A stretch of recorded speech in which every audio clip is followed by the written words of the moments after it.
बऱ्याच प्रश्नांना ते उत्तर देऊ शकले नाही, कारण खूप मोठा त्यांचा भोगळ कारभार आणि भ्रष्टाचार या ठिकाणी दिसण्यात आला। जवळपास आतापर्यंत जेवढे पेपरवर्कवरती दाखवले गेलेत तर 237 अशा पद्धतीचे बोगस जन्म प्रमाणपत्र मुंबई महानगरपालिकेच्या माध्यमातून त्यांना दिले गेले होते, जे त्यांनी कॅन्सल केले हे मान्य केलं। पण जे ओरिजिनल जन्म प्रमाणपत्र अजूनही लाभार्थीकडे आहेत, बांगलादेशी अनधिकृत लाभार्थीकडे आहे, लाभार्थी म्हणता येणार नाही, अनधिकृत बांगलादेशींकडे ते अजून त्यांच्याकडनं घेण्यात आलेले नाही। पण आता त्यांनी असं सांगितलं की महिन्याभरामध्ये आम्ही त्या ठिकाणी जाऊन ते पत्र घेण्याचं काम करतो। पण त्यामध्ये डॉक्टर किरीट सोमय्या यांनी सांगितलं की तुम्ही ज्यांना ही जन्म प्रमाणपत्र दिली आहेत त्याच्यामध्ये काही लोक अस्तित्वातच नाही आहेत। इनफॅक्ट ती लोक जन्माला आलेली अशी हॉस्पिटल पण अस्तित्वात नाही आहे। म्हणजे इतक्या मोठ्या प्रमाणामध्ये एमओएच कडनं त्या वॉर्डच्या अशा पद्धतीचं काम या ठिकाणी झालेलं आहे, हे या मीटिंगमध्ये स्पष्ट दिसण्यात आलेलं आहे। जवळपास आतापर्यंत ह्यांनी दिलेल्या पेपरवरती 8 FIR त्यांच्यावरती झालेले आहेत।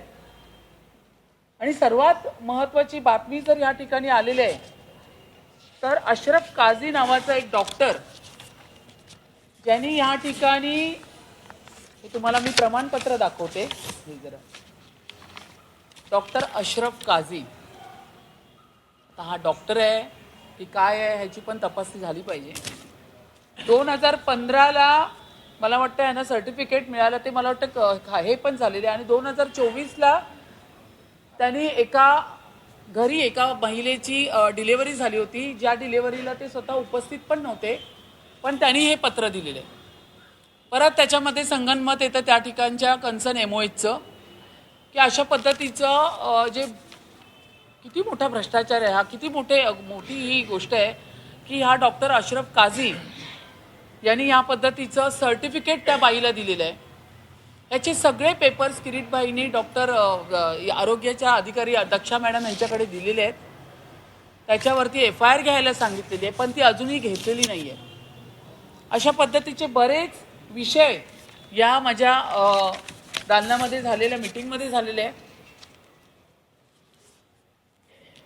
त्याचबरोबर ज्या डिले ऑर्डर्स आहेत आतापर्यंत जेवढे ऑर्डर्स दिलेले आहेत त्या सगळ्या ऑर्डर्सची क्रॉस चेक या ठिकाणी झाली पाहिजे, या पद्धतीची विश्लेषण या मीटिंगमध्ये झालेलं आहे।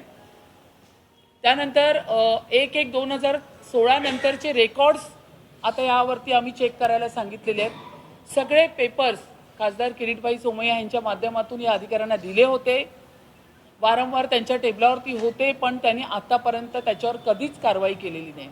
मला तर या गोष्टीचं आश्चर्य वाटलं, इतकं सगळं मटेरियल तुम्हाला दिल्यानंतर डॉक्टर किरीट सोमय्या यांच्या माध्यमातून मग तुम्ही यावरती कारवाई का नाही केली, FIR का नाही घेतले, असे बोगस प्रमाणपत्र का वाटले गेले, हा खूप मोठा प्रश्नचिन्ह आज BMCच्या या भोगळ कारभारावरती निर्माण होतोय।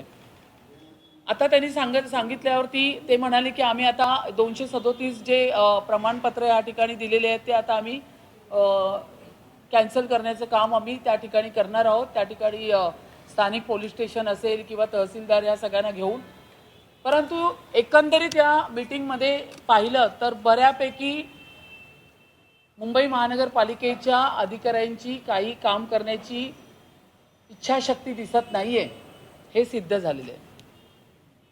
आम्ही आता बऱ्यापैकी अधिकाऱ्यांना ह्या सगळ्या अनुत्तरित होते, कोणालाच उत्तर देता आले नाहीये। खूप मोठा भ्रष्टाचार याच्यामध्ये दिसतोय वॉर्डच्या एमओएचला घेऊन। जे 2 एमओएच डॉक्टर कसारे, किरीटबाईंनी यावरती इतका मोठा अभ्यास केलेला आहे, त्यावेळी डॉक्टर कसारे आणि डॉक्टर संजय मुंडे या दोघांना निलंबित केलं आहे, पण त्यांची इन्क्वायरी चालूच ठेवणार, FIR घ्यायला सांगितलेले आहे। अशा पद्धतीचे बरेच एमओएच पण आपल्याला मिळणार आहेत। तर ह्या अशा संपूर्ण 237 केसेस या माध्यमातून आता निश्चित झालेले आहेत। त्यांचे NOC कॅन्सल केलेले, प्रमाणपत्र कॅन्सल केलेले, पण आमचं असं म्हणणं आहे की त्यांच्याकडे अजूनही ओरिजिनल प्रमाणपत्र आहेत, ते त्यांच्याकडनं तुम्ही काढून घेतलंय का, तर ते अजून घेतलेलं नाही आहे। आता त्यांनी सांगताना 1 महिन्याचं टायमिंग दिलेलं आहे, मी तर बोलले मला 15 दिवसात द्या, पण ह्याच्या पुढेही जाऊन आता आमचं असं ठरलेलं आहे, आता 3 वाजता गटनेत्यांची जी काही मीटिंग होणार आहे की यापुढे जर मुंबई महानगरपालिकेच्या इतक्या मोठ्या पदावर असलेल्या अधिकाऱ्यांनी जर या पद्धतीने कारवाई केली नाही किंवा अजूनही डिले करण्याचा प्रयत्न केला तर मग आम्हाला महानगर सभेमध्ये हाऊसमध्ये यांच्या विरोधात प्रस्ताव आणावा लागेल. कारण जोपर्यंत अशा पद्धतीने इतका मोठा भ्रष्टाचार आणि त्यांना देशद्रोही लोकांना सांभाळण्याचं काम जर मुंबई महानगरपालिकेच्या माध्यमातून होत असेल तर आम्हाला सगळ्या नगरसेवकांना आम्हाला कडक कारवाई या ठिकाणी घ्यावी.